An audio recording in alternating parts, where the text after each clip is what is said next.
रीवा मध्य प्रदेश के गंगेय जनपद अंतर्गत नेवरिया सधा ग्राम पंचायत और नेवरिया ग्राम के आसपास ये जल जीवन मिशन का काम चल रहा है। आप देख सकते हैं कि इन्होंने जो इसकी खुदाई की हुई है, बड़े मुश्किल से आधा मीटर लगभग 1.5 फीट के आसपास इसकी खुदाई हुई है, जबकि इसका मापदंड है कम से कम 1 मीटर गहरा इसको खोदते हैं और तब पाइप डालते हैं। बिल्कुल मापदंड का पालन नहीं किया जा रहा है और किस तरह से जल जीवन मिशन ये जो पाइपें हैं इनको खोद करके डाला जा रहा है, यही हम आपको उदाहरण यहाँ पर दिखा रहे हैं। ये पूरे रीवा ज़िले में ही यही स्थिति है, या यूँ कहें कि पूरे मध्य प्रदेश में बिल्कुल काम गुणवत्ता विहीन। और जहाँ भी ये पाइपें डाली गई हैं जल जीवन मिशन की और इन्होंने संचालित होना बताया हुआ है ये जल जीवन मिशन के थ्रू ये वाटर सप्लाई, कहीं भी लोगों को पानी नहीं मिल रहा है और ये स्थिति आप देख सकते हैं तमाम। जी, वेदमन त्रिपाठी मेरा नाम है। ये काम जो है ना सही ढंग से नहीं हुआ है। इसकी गहराई 150 फीट है, ये तो 1 फीट नहीं हुआ है। इसका जो खुदाई हुई है वो मतलब माटी नाया गया है, वो भी बराबर नहीं है, कहीं पर कहीं नाया कहीं नहीं नाया है। ये पानी जो है तो पता नहीं मिलता है कि नहीं मिलता है। आज तक तो 2-3 जगह है तो कहीं सप्लाई मिला ही नहीं है आज तक। कहाँ एक बार हो गया, 2 बार हो गया है, बस गड़ा के आधा अधूरा काम करके चले जाते हैं। आज तक तो कोई सप्लाई नहीं कहीं की।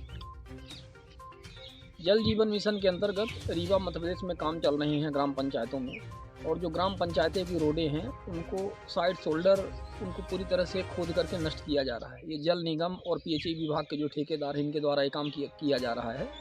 बेसिकली देखा जाए तो चाहे वो गाँव की आरईएस की सड़कें हों, ग्रामीण यांत्रिकी सेवा की, पंचायत विभाग की, प्रधानमंत्री सड़क हो, या कि एमपीआरडीसी की, सभी सड़कों के साइड शोल्डर को बुरी तरह से खोदा जा रहा है। दूसरी बात इसमें ये भी है, इसकी जो गहराई होती है लगभग 1 मीटर के आसपास होती है, 1 मीटर से ऊपर ही होती है। उतनी गहराई इसकी पाइप डालने के लिए मेंटेन नहीं की जा रही है, जिसकी वजह से ये काम कब तक चलेगा इसका भी कोई भरोसा नहीं है, क्योंकि ऊपर ही पाइप रहेंगी तो उसको डैमेज होने के खतरे बने रहेंगे।